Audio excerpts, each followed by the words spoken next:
Social media पे trend चल रहा है कि बड़े ठाकुर ने छोटे ठाकुर का अधिकार छीन लिया। देखिए वो ट्रेंड तो चला रहे हैं वही लोग, लेकिन ये छोटे ठाकुर नहीं है, ये तो छोटे उनके गुलाम हैं, शूद्र हैं। ये तो वो तो बड़े ठाकुर और छोटे ठाकुर वो खुद ही हैं। ये तो शूद्र हैं जो कि वो नहीं चाहते कि इनके सामने वो सपर्शे से जरूर हैं, मगर वो आज भी पिक्चर देखिए ना, गुलामी पिक्चर फिर देख लेना, जो धर्मेंद्र की पिक्चर थी जिसमें उसकी माँ के उस पर आ जाती है, चप्पल पहन के घर में आ जाती है और वो कहता है अपने सर पे रख अपनी चप्पलें। क्यों भूल गए भाई, फिल्में जो आईना है, इस देश का दर्पण है। देखो मैं SC ST के लोग तो अब अवेयर हैं, अपनी हर चीज को लड़ाई लड़ने को तैयार हैं। हमारा कुछ नुकसान नहीं होने वाला भाई। हम कल भी झाड़ू मारते थे, हम आज भी झाड़ू मार रहे हैं। हम मनुस्मृति के राज में भी, हम संविधान हनुमान चालीसा के राज में भी झाड़ू मारते थे, हम मुगलों के राज में भी झाड़ू मारते थे, हम अंग्रेजों के राज में भी झाड़ू मारते थे, और आज हम हिंदूवादियों की सरकार है, आज भी झाड़ू मारते हैं। हमारा क्या उखाड़ दोगे भाई? हमारे पास खोने को कुछ नहीं है। मगर ये OBC समाज जो तुम्हारी जमीनें हैं, जो तुम्हारी सारी 3 बिल आए थे किसानों के खिलाफ, वो कौन थे भाई? वो जमीनें किसकी थी? वो सब ये OBC समाज की जमीनें। किसान OBC तो है ना, किसान, इनकी जमीनें छीनने की साजिश थी जो अंदर खाते हो रही है। अब उन्होंने रिजर्वेशन खत्म कर दिया, पॉलिटिकल, धीरे धीरे पूरे देश से खत्म होगा। क्यों? क्योंकि इनके लोग सांसद ना बने, विधायक ना बने, इनके काउंसलर ना बने, इनके लोग वहां राजनीति में ना रहे, जिससे कि इनको मनुवादियों को एक छत्र राज मिल जाए। ये 20 मार्च 2018 को जब सुप्रीम कोर्ट ने SC ST के जो एक्ट के ऊपर गलत उसने खत्म किया, तो एकदम से 2 अप्रैल को पूरे भारत में हाहाकार मच गया। तमाम दलित समुदाय सड़कों पे था और देश की कैबिनेट को मजबूर होकर के दोबारा से उसको रजिस्ट्रेट करना पड़ा। सुप्रीम कोर्ट के ऑर्डर के बाद दोबारा से उसमें पास करके उसको ज्यों का त्यों उसको पास करना पड़ा, उसको दोबारा से लागू करना पड़ा SC ST एक्ट को। तो भैया आप तो 52% हो, अभी तक ये दिल्ली की और देश की सड़कें खाली क्यों हैं?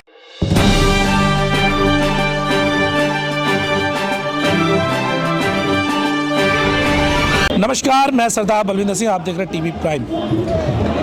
देश में एक बार फिर से नए मुद्दों के साथ आग लग चुकी है। जी हाँ, हम बात कर रहे हैं OBC आरक्षण। जब भी आरक्षण की बात होती है, कहीं ना कहीं देश के तकरीबन 85% लोगों में उबाल आ जाता है। लेकिन आपको बता दें, इस बार उत्तर प्रदेश में OBC का राजनीतिक आरक्षण खत्म कर दिया गया है। निगम चुनाव से पहले हाई कोर्ट का फैसला आया है जिसमें उन्होंने साफ कर दिया है कि अब OBC को आरक्षण नहीं मिलेगा और तुरंत चुनाव कराए जा सके, ताकि जितनी जल्दी हो सके चुनावों को संपन्न कराया जाए और आरक्षण की प्रक्रिया को रोका जा सके बाकी का। और इसी विषय को लेकर हमारे साथ हैं माननीय अशोक कज्ञानी जी। लगातार बहुजन समाज की आवाज़ को बुलंद करते हैं, सड़कों पे आंदोलन करते हुए दिखाई देते हैं। तो सबसे पहले चैनल पे आपका स्वागत है अशोक कज्ञानी जी। धन्यवाद। ये जो मामला आया है OBC आरक्षण का, देश भर में बवाल है। 54% लोग अब सड़कों पे आते हुए दिखाई दे रहे हैं, आप क्या कहेंगे इस पर? देखिए, सबसे पहले तो मैं कहूँगा कि ये जो हिंदूवादी सरकार जो हिंदू राष्ट्र बनाना चाहती है और राम को लाने वाले जिनको कि OBC समाज ने सपोर्ट किया था, उत्तर प्रदेश के हस्तिनापुर में हमने भी एक कैंडिडेट लड़ाया था, गुर्जर समाज की एक पार्टी है। तो जब हम गांव-गांव में जाकर के उनसे OBC रिजर्वेशन को बचाने की बात करते थे, उनके अधिकार की बात करते थे, तो ज़्यादातर वो कहते थे हमें तो बाबा जी लाने हैं, हमें आरक्षण और आरक्षण से हमें ज़रूरत नहीं है, हमें तो ज़रूरत ही नहीं है। ये मेरे खुद इस तरह के लोग बोलते थे वहाँ पर, तो मुझे बड़ी तकलीफ होती थी। क्योंकि आज जो मान्यवर विश्वनाथ प्रताप सिंह, जिन्होंने अपनी इस आरक्षण OBC मंडल कमीशन जब लागू किया, मंडल कमीशन को पूरी उन्होंने अपनी सरकार को दांव पे लगाया, अपनी पद प्रतिष्ठा को उन्होंने दांव पे लगाया। आज भी जो अपर कास्ट के लोग हैं विश्वनाथ प्रताप सिंह के नाम से घृणा करते हैं। उस महान आत्मा ने जो अपने इस मंडल कमीशन को, OBC आरक्षण को लागू करके जो तकलीफ सही, अपमान सहा, जो सरकार अपनी गवाई, उसके बावजूद OBC समाज उसको ले नहीं पाया। लेकिन OBC में दो धड़े हैं। एक धड़ा वो है जो आर्थिक रूप से मजबूत है, जो कहता हमें जरूरत नहीं है, उनको राम को लाने वाले लोग चाहिए, उनको हिंदू राष्ट्र बनाना है, उनको मंदिर बनाना है। लेकिन इसी OBC समाज में जो बहुत आर्थिक कमजोर हैं, उनमें कुम्हार हैं, उनमें विश्वकर्मा समाज है, और उसमें बहुत सारे मौर्यास भी हैं, और बहुत सारे समाज हैं जो बहुत कमजोर हैं, बहुत तकलीफ में हैं। उनको जो रिजर्वेशन के जो बेनिफिट मिलने थे, वो बेनिफिट इन्होंने आप पूरी तरह से ख़त्म करवा दिए। क्योंकि देखो, ये इस बार हाई कोर्ट से करवा दिया इन्होंने? अभी इन्होंने ताबड़तोड़ कल एक ओबीसी कमीशन बना दिया यूपी का, जो इनको पहले बनाना चाहिए था, जिससे कि रिजर्वेशन वहाँ पर लाइन अप हो पाता। और दूसरी बात ये कि इस बार तो ये रिजर्वेशन को सुप्रीम कोर्ट में भी योगी जी आए तो वहाँ पे भी ढाक के 3 पात कुछ मिलना नहीं है। दूसरी बात ये कि अगर रिजर्वेशन इस बार नहीं लागू हुआ ओबीसी रिजर्वेशन, तो ये हमेशा के लिए ओबीसी रिजर्वेशन, पॉलिटिकल रिजर्वेशन खत्म हो जाएगा, जिसके कारण ये इस बार तो दे देंगे कुछ ओबीसी नेताओं को टिकट, लेकिन अगली बार से जो सीटें रहेंगी धीरे धीरे उन सीटों पर जनरली उस पर आएंगे और ये ओबीसी समाज सिर्फ एक वोटर की हैसियत से रह जाएगा। इनका जो दखल था, डायरेक्ट दखल, जो 1992 के बाद विश्वनाथ प्रताप सिंह की कुर्बानियों के बाद, उस सरकार की कुर्बानी के बाद इनको मिला, तो वो कुर्बानियां देखो जीरो हो जाएंगी। और दूसरी बात ये कि जब ये 20 मार्च 2018 को जब सुप्रीम कोर्ट ने SC ST के जो एक्ट के ऊपर गलत उसने खत्म किया, तो एकदम से 2 अप्रैल को पूरे भारत में हाहाकार मच गया। तमाम दलित समुदाय सड़कों पे था और देश की कैबिनेट को मजबूर होकर के दोबारा से उसको रिइंस्टेट करना पड़ा। सुप्रीम कोर्ट के ऑर्डर के बाद दोबारा से उसमें पास करके उसको ज्यों का त्यों उसको पास करना पड़ा, उसको दोबारा से लागू करना पड़ा SC ST एक्ट को। तो भैया आप तो 52% हो, अभी तक ये देश, दिल्ली की और देश की सड़कें खाली क्यों हैं? तुम्हारा इतना बड़ा कॉन्स्टिट्यूशनल अधिकार खत्म हुआ है और साजिश के तहत खत्म हुआ है। ये सब लोग जानते थे, क्या सरकार नहीं पता था कि वहां पर याचिका लगी हुई है हाईकोर्ट में, इलाहाबाद हाईकोर्ट में? तो अपने बेस्ट से बेस्ट वकील क्यों नहीं उतारे, क्यों नहीं उसकी पैरवी ढंग से करी? और दूसरी बात यह कि जब कमीशन पहले बनना था, ओबीसी कमीशन, जो कि ये जो निकाय चुनाव आ रहे हैं इनमें रिजर्वेशन तय करता, जो उसका पैरामीटर है उसको करने का, तो आपने पहले क्यों नहीं बनाया? अब आप कल आई वॉश करने के लिए आप ओबीसी कमीशन बना रहे हो। तो देखिए मंडल कमीशन, जो मंडल जी थे जिन्होंने पूरे कम से कम 15 साल गांव गांव जाकर के उन्होंने पूरा रिसर्च की और एक मंडल कमीशन दिया था कांग्रेस की सरकारों ने,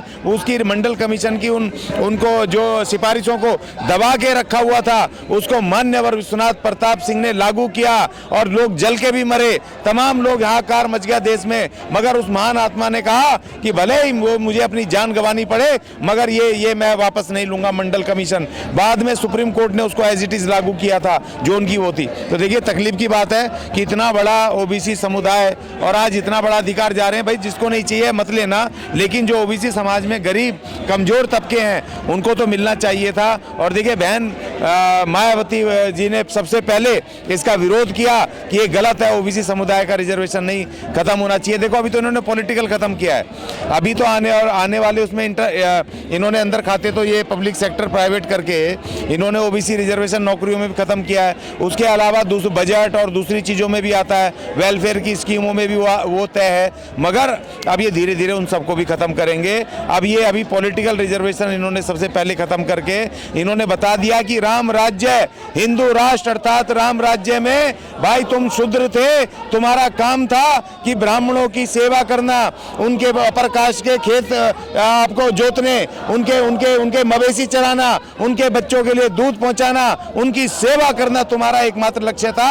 और तुम खुद राम बाल को लाने वालों को लाए हो, इसका मतलब हिंदू राष्ट्र में शूद्र ही रहेगा, तुम्हें उनकी ना चाकरी करनी पड़ेगी, ये इन्होंने कह दिया। लेकिन सवाल ये भी बनता है ना, हमने देखा जब मंदिर का आंदोलन था तो सारे के सारे सड़कों पे उतरे हुए थे, लेकिन जब इनका आरक्षण, राजनीतिक आरक्षण खत्म हो गया, कोई दिखाई नहीं दे रहा।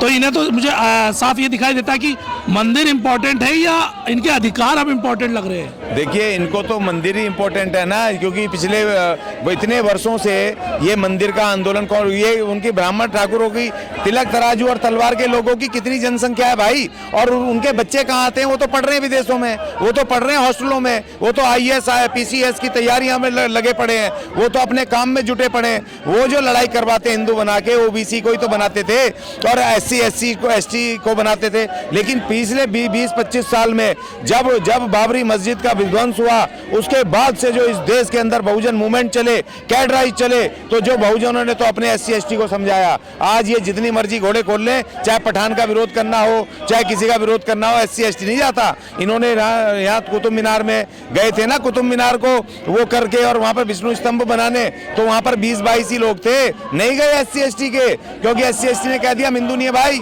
हमारा अपना अधिकार है। बाबा साहब डॉक्टर अंबेडकर हमें भारत के संविधान में विशेष स्टेटस दे गए, विशेष अधिकार देके गए, तो हम हिंदू नहीं है। अगर हम हिंदू होते तो देश के इस संविधान में हमें अलग से ना स्टेटस होता, ना हमारे अधिकार होते। इसलिए अनुसूचित जाति के लोगों ने तो अपने लोगों को संभाल लिया है। उन्होंने कहा तुम्हारा कोई लेना देना नहीं हिंदू धर्म से, कोई लेना देना नहीं तुम्हारा इनके मंदिरों से और उनसे। हमने अपने मंदिर बनाए, अपने वाल्मीकि जी को, रविदास जी को, अपने संत गाडगे महाराज को हम अलग कर रहे हैं। हमने अपने धर्म का झंडा आसमानी झंडा बनाया है, लाल झंडा बनाया है। हमारे इनके भगवा अगवा से कोई लेना देना नहीं है, इसलिए हमने तो संभाल लिए। मगर दुर्भाग्य की बात ओबीसी समाज को लीडरशिप नहीं मिली और ओबीसी समाज को इकट्ठा नहीं कर पाए। उनको ये नहीं बता पाए कि भाई तुम तो शूद्र हो, तुम तो इस देश में चौथे नंबर पे थे, तुमसे तो सेवा करवाई जाती थी। अगर वो नहीं आते, क्या कहते हैं वो अपने जो इन्होंने इनकी लड़ाई लड़ी, नाम भूल गया मेरे दिमाग से, जिन्होंने जमीनें दिलवाई इनको,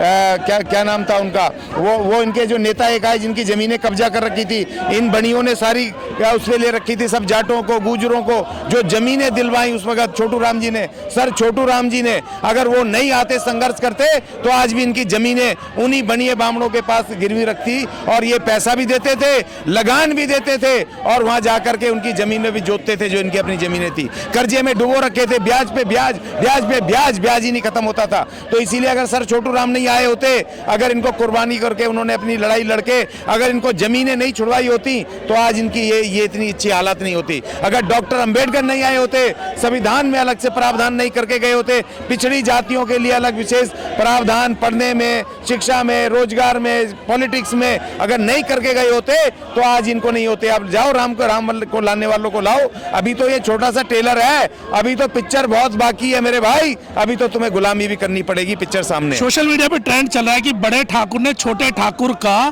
अधिकार छीन लिया। देखिए वो ट्रेंड तो चला रहे हैं वही लोग, लेकिन ये छोटे ठाकुर नहीं है, ये तो छोटे उनके गुलाम है, शूद्र हैं। वो तो बड़े ठाकुर, छोटे ठाकुर वो खुद ही हैं। ये तो शूद्र हैं जो कि वो नहीं चाहते कि इनके सामने वो सपर्शे से जरूर हैं, मगर वो आज भी पिक्चर देखिए ना, गुलामी पिक्चर फिर देख लेना, जो धर्मेंद्र की पिक्चर थी जिसमें उसकी माँ के उस पर आ जाती है, चप्पल पहन के घर में आ जाती है और वो कहता है अपने सर पे रख अपनी चप्पलें।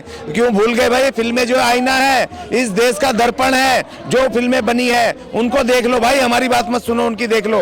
देखो मैं SC ST के लोग तो अवेयर हैं, अपनी हर चीज को लड़ाई लड़ने को तैयार हैं। हमारा कुछ नुकसान नहीं होने वाला भाई। हम कल भी झाड़ू मारते थे, हम आज भी झाड़ू मार रहे हैं। हम मनुस्मृति के राज में भी, हम संविधान हनुमान चालीसा के राज में भी झाड़ू मारते थे, हम मुगलों के राज में भी झाड़ू मारते थे, हम अंग्रेजों के राज में भी झाड़ू मारते थे, और आज हम हिंदूवादियों की सरकार है, आज भी झाड़ू मारते हैं। हमारा क्या उखाड़ दोगे भाई? हमारे पास खोने को कुछ नहीं है। मगर ये ओबीसी समाज जो तुम्हारी जमीनें हैं, जो तुम्हारी सारी जो 3 बिल आए थे किसानों के खिलाफ, वो कौन थे भाई? वो जमीनें किसकी थी? वो सब ये ओबीसी समाज की जमीनें। किसान ओबीसी तो है ना किसान, इनकी जमीनें छीनने की साजिश थी जो अंदर खाते हो रही है। अब उन्होंने रिजर्वेशन खत्म कर दिया, पॉलिटिकल, धीरे धीरे पूरे देश से खत्म होगा। क्यों? क्योंकि इनके लोग सांसद ना बने, विधायक ना बने, इनके काउंसलर ना बने, इनके लोग वहां राजनीति में ना रहे, जिससे कि इनको मनुवादियों को एक छत्र राज मिल जाए कि भैया ये जो मर्जी चाहे सदन में जैसा मर्जी पास करा लें। जी बहुत बहुत धन्यवाद। ये थे हमारे साथ अशोक ज्ञानी,